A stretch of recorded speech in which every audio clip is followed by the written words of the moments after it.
Welcome to लक्ष्य भेद। आज है 16 जनवरी 2021 और 16 जनवरी 2021 से संबंधित करंट अफेयर्स के कुछ इंपॉर्टेंट क्वेश्चन लेकर के हम आए हैं।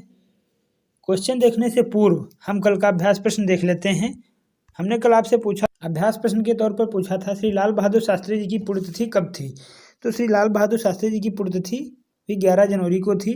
लाल बहादुर शास्त्री, हमने बताया था कि तत्कालीन प्रधानमंत्री पंडित जवाहरलाल नेहरू की मृत्यु के बाद भारत के दूसरे प्रधानमंत्री के रूप में 1964 ईस्वी में 1964 में इन्होंने राष्ट्रपति पद का पदभार संभाला था। उन्होंने ट्रांसपोर्ट एवं गृह मंत्रालय को भी संभाला था। और ये भी हमने बताया था कि 16 वर्ष की उम्र में यानी कि 1920 ईस्वी में जब गांधी जी का असहयोग आंदोलन चला था, उस समय इन्होंने 16 वर्ष की उम्र में असहयोग आंदोलन में भाग लिया था। और 1965 के भारत पाकिस्तान युद्ध के दौरान किसानों और सैनिकों को आत्मनिर्भर बनाने व उनको बढ़ावा देने के लिए जय जवान जय किसान का नारा इन्होंने दिया था। और उनकी मृत्यु 11 जनवरी 1966 ईस्वी को ताशकंद में हो गई थी। ये तो इस तरीके से, इस प्रकार इस क्वेश्चन का जवाब भी सही है, 11 जनवरी। अब अपने क्वेश्चनों की तरफ बढ़ते हैं। हमारा पहला क्वेश्चन है, हाल ही में भारतीय सेना दिवस कब मनाया गया है। तो अभी भारतीय सेना दिवस 15 जनवरी को मनाया गया है। वे भारतीय सेना दिवस है 15 जनवरी को मनाया गया है। तो इसके बारे में, भारतीय सेना दिवस के बारे में कुछ मुख्य तथ्य देख लेते हैं। भारतीय सेना की स्थापना 1 अप्रैल 1895 यानी कि 1895 ईस्वी में हुई थी। इसका मुख्यालय नई दिल्ली में है। इसका आदर्श वाक्य है सर्विस बिफोर सेल्फ, हिंदी में कहें तो सुपूर्व सेवा।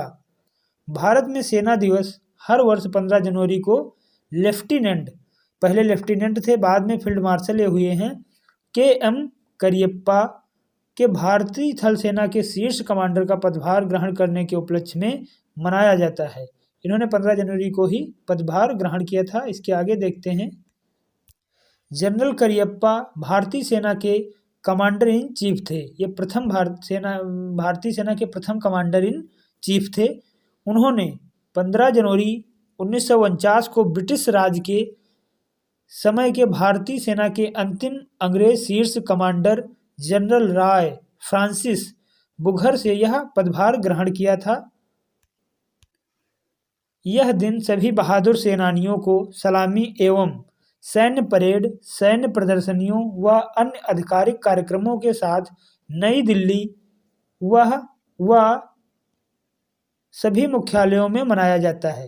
जैसा कि आप लोग आर्मी सुनते होंगे, आर्मी का मतलब फुल फॉर्म होता है अलर्ट रेगुलर मोबिलिटी यंग, यानी कि चलते फिरते सतर्क युवा। तो और ये जो हमारे से ये हम बता चुके हैं कि जनरल जो करियप्पा थे, ये सेना के प्रथम कमांडर इन चीफ थे। तो इस तरीके से इस प्रश्न का जवाब सी सही है, 15 जनवरी। नेक्स्ट क्वेश्चन की तरफ बढ़ते हैं। अगला क्वेश्चन है, हाल ही में डी प्रकाश राव का निधन हो गया है, वे कौन थे। तो भी डी प्रकाश राव का निधन हो गया है। ये एक सामाजिक कार्यकर्ता थे और इनको पद्मश्री से भी सम्मानित किया जा चुका था। पद्मश्री से सम्मानित हो चुके थे। तो इस तरीके से इस प्रश्न का जवाब सी सही है, सामाजिक कार्यकर्ता। नेक्स्ट क्वेश्चन देखते हैं। हाल ही में दुनिया की सबसे पुरानी गुफा चित्रकला की खोज कहाँ की गई है। तो अभी दुनिया की सबसे पुरानी गुफा चित्रकला की खोज इंडोनेशिया में की गई है। इंडोनेशिया में की गई है। तो पहले देखते हैं इंडोनेशिया कहाँ पे। ये देखिए, ये है मैप में आइलैंड, इंडोनेशिया मैप में है। मैप में यही है इंडोनेशिया। ये यहाँ भी छोटा दिखाई पड़ रहा है।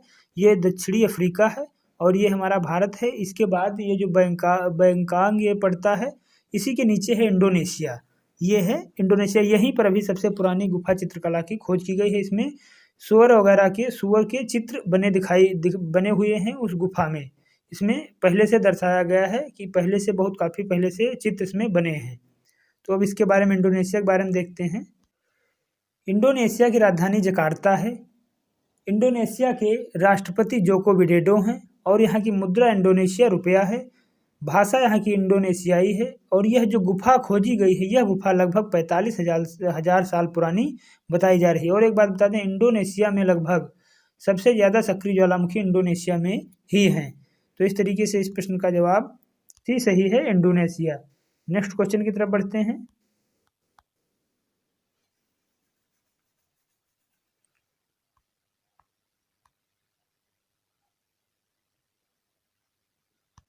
हाल ही में एक ही कार्यकाल में 2 बार महाभियोग का सामना करने वाले अमेरिका के प्रथम राष्ट्रपति कौन बने हैं? तो अभी हाल ही में एक कार्यकाल में 2 बार महाभियोग का सामना करने वाले अमेरिका के प्रथम राष्ट्रपति बने हैं डोनाल्ड ट्रंप। इनके ऊपर अभी दूसरी बार महाभियोग लगाया गया है। अब ये अमेरिका के हैं, तो अमेरिका पहले देखते हैं। ये देखिए मैप में, ये है अमेरिका, ये उत्तरी अमेरिका है और ये दक्षिणी अमेरिका है। यहीं के हैं डोनाल्ड ट्रंप। इन्हीं के ऊपर भी एक ही कार्यकाल में 2 बार महाभियोग का प्रस्ताव आया है। अब अमेरिका के जो हैं, अमेरिका के अभी तो राष्ट्रपति यही थे, लेकिन अब जो बाइडेन नवनिर्वाचित राष्ट्रपति हुए हैं और 20 जनवरी को शपथ ग्रहण करेंगे। उपराष्ट्रपति कमला हैरिस होंगी। अब इसके बारे में देख लेते हैं, इनके महाभियोग के बारे में।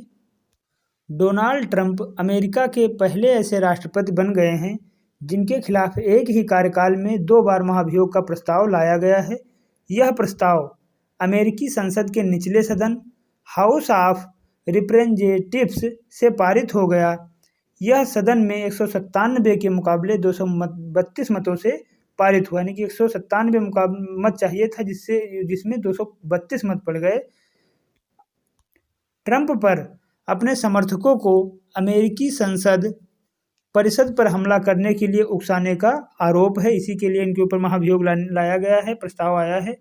इससे पहले इनके ऊपर 2019 में यूक्रेन के मामले पर महाभियोग प्रस्ताव लाया गया था। तो इस तरीके से इस प्रश्न का जवाब सही है, डोनाल्ड ट्रंप। नेक्स्ट क्वेश्चन देखते हैं। भारत में पूर्व सैनिक दिवस कब मनाया जाता है? अभी हमने सैनिक दिवस बताया, अभी इसके ये क्या है, पूर्व सैनिक दिवस। पूर्व सैनिक दिवस भारत में मनाया जाता है 14 जनवरी को। अभी 14 जनवरी को क्यों मनाया जाता है, तो इसके बारे में देख लेते हैं। मुख्य तथ्य जो हमने अभी जनरल करियप्पा के बारे में बताया, तो ये है भारत में हर साल 14 जनवरी को पूर्व सैनिक दिवस मनाया जाता है।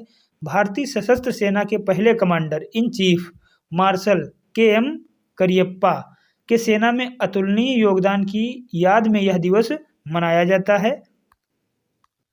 फील्ड मार्शल करियप्पा ने 14 जनवरी 1953 ईस्वी को सेवानिवृत्त हुए थे। यह दिवस 2017 से मनाया जाता है। ये जो है, जब ये सेवानिवृत्त हुए थे 14 जनवरी को, उस दिन पूर्व सैनिक दिवस मनाया जाता है, यानी कि उस दिन को पूर्व सैनिक दिवस के रूप में मनाया जाता है। और जिस दिन ये इन्होंने पदभार संभाला था, उस 15 जनवरी को उस दिन का इनका जो है सेना दिवस के रूप में मनाया जाता है। वह दिवस जिस दिन इन्होंने पदभार संभाला था, वह दिवस 15 जनवरी सेना दिवस मनाया जाता है। और जब इन्होंने 14 जनवरी 1953 ईस्वी को अवकाश ग्रहण किया था, सेवानिवृत्त हुए थे, तब पूर्व सैनिक दिवस मनाया जाता है। तो इस तरीके से इस प्रश्न का जवाब डी सही है, 14 जनवरी। नेक्स्ट क्वेश्चन देखते हैं। हाल ही में कौन महिला T20 क्रिकेट में सबसे तेज शतक बनाने वाली क्रिकेटर बन गई हैं? तो अभी सोफी डिवाइन सबसे तेज शतक लगाने वाली क्रिकेटर बन गई हैं। अब ये सोफी डिवाइन ये न्यूजीलैंड की हैं। तो पहले देखते हैं न्यूजीलैंड कहाँ पे है। ये देखिए मैप में, ये न्यूजीलैंड है, ये ऑस्ट्रेलिया है और ये न्यूजीलैंड है। यहीं की ये हैं सोफी डिवाइन। इन्होंने सबसे तेज शतक बनाया है। अब इनके बारे में कुछ मुख्य तथ्य देख लेते हैं। न्यूजीलैंड की राजधानी वेलिंगटन है। यहाँ की मुद्रा न्यूजीलैंड डॉलर है और प्रधानमंत्री जेसिंडा अडर्न है। यहाँ पे दा लिख गया है, अडर्न है। न्यूजीलैंड की कप्तान सोफी डिवाइन महिला T20 में सबसे तेज शतक लगाने वाली क्रिकेटर बनी है।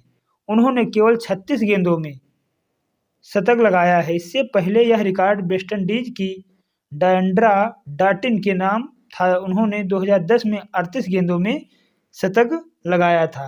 तो इस तरीके से इस प्रश्न का जवाब सी सही है, सोफी डिवाइन। नेक्स्ट क्वेश्चन देखते हैं। हाल ही में RBI यानी रिजर्व बैंक ऑफ इंडिया ने किस बैंक पर 2 करोड़ का जुर्माना लगाया है? तो अभी रिजर्व बैंक ऑफ इंडिया ने डिस बैंक पर 2 करोड़ रुपए का जुर्माना लगाया है। अभी जो डिस बैंक है, यह बैंक वैसे तो मुख्य रूप से यह बैंक है जर्मनी की। जर्मनी में इसकी स्थापना 1870 ईस्वी में हुई थी, लेकिन इसकी शाखा एक मुंबई में है। अब इस डिस बैंक के बारे में देख लेते हैं कि RBI ने इस पर क्यों 2 करोड़ रुपए का जुर्माना लगाया है। यह जर्मनी की एक बैंक है। इसकी स्थापना 1870 ईस्वी में जर्मनी में हुई थी और इसका मुख्यालय इसका मुख्यालय फ्रैंकफर्ट जर्मनी में है। इसके अध्यक्ष जोसेफ एकरमैन है और इसकी जो शाखा थी मुंबई में खुली थी, जो भारत में है, मुंबई 1980 ईस्वी में इसकी शाखा खुली थी और इसी शाखा के ऊपर जो है आरबीआई ने 2 करोड़ रुपए का जुर्माना लगाया है।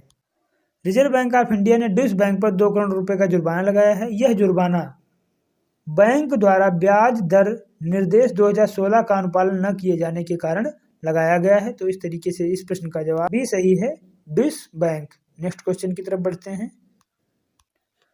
हाल ही में यूएसआईबीसी बोर्ड में उपाध्यक्ष के तौर पर किन भारतवंशियों को शामिल किया गया है? यूएसआईबीसी यानी कि US Indian business council, Hindi में कहें तो भारत अमेरिकी व्यापार परिषद। इसमें अभी भारतवंशियों में मिलिंद पंत और किरण मजूमदार शाह को, दोनों लोगों को शामिल किया गया है। अब इन दोनों लोगों को इसमें शामिल किया गया तो इसके बारे में कुछ मुख्य तथ्य देख लेते हैं। यूएसआईबीसी यानी कि US Indian business council, Hindi में भारत अमेरिकी व्यापार परिषद, इसकी स्थापना 1975 में हुई थी। इसका मुख्यालय वाशिंगटन डीसी में है। इसके चेयरमैन निशा देसाई बिस्वल हैं। हाल ही में यूएसआईबीसी ने यानी कि यूएस इंडियन बिजनेस काउंसिल में 2021 के लिए ग्लोबल बोर्ड ऑफ डायरेक्टर्स में उपाध्यक्ष के तौर पर मिलिंद पंत, किरण मजूमदार शाह और एडवर्ड नाइट को शामिल किया गया है। जिसमें ये जो मिलिंद पंत और किरण मजूमदार शाह ये भारतवंशी हैं, जिसमें मिलिंद पंत और किरण मजूमदार शाह अमेरिका के प्रसिद्ध भारतवंशी हैं और इन दोनों लोगों को इस सूची में शामिल किया गया, उपाध्यक्ष के रूप में शामिल किया गया है। तो इस तरीके से इस प्रश्न का जवाब सी सही है, ए और बी दोनों। नेक्स्ट क्वेश्चन की तरफ बढ़ते हैं।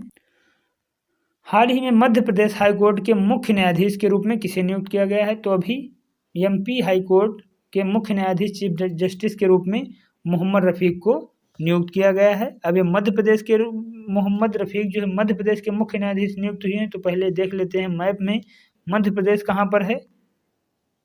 ये देखिए मैप में, यही है मध्य प्रदेश। यहीं के हाईकोर्ट के मुख्य न्यायाधीश बने हैं मोहम्मद रफीक। और ये जो यहाँ का मुख्य न्यायालय है वह है जबलपुर में इसका मुख्य न्यायालय है। अब इनके बारे में, मध्य प्रदेश के बारे में कुछ देखते हैं। मध्य प्रदेश की राजधानी भोपाल है। मुख्यमंत्री शिवराज सिंह चौहान हैं और राज्यपाल आनंदीबेन पटेल हैं। आनंदीबेन पटेल उत्तर प्रदेश और मध्य प्रदेश दोनों जगह की राज्यपाल हैं। यहाँ के प्रमुख राष्ट्रीय उद्यान यानी कि नेशनल पार्क, कान्हा राष्ट्रीय उद्यान है, पन्ना नेशनल पार्क है, सतपुड़ा नेशनल पार्क है, बांधवगढ़ नेशनल पार्क है और माधव नेशनल पार्क है, पेंच नेशनल पार्क है, संजय नेशनल पार्क यानी कि संजय राष्ट्रीय उद्यान, ये यहाँ के प्रमुख राष्ट्रीय उद्यान हैं। इस तरीके से इस प्रश्न का जवाब बी सही है, मोहम्मद रफीक। नेक्स्ट क्वेश्चन की तरफ बढ़ते हैं।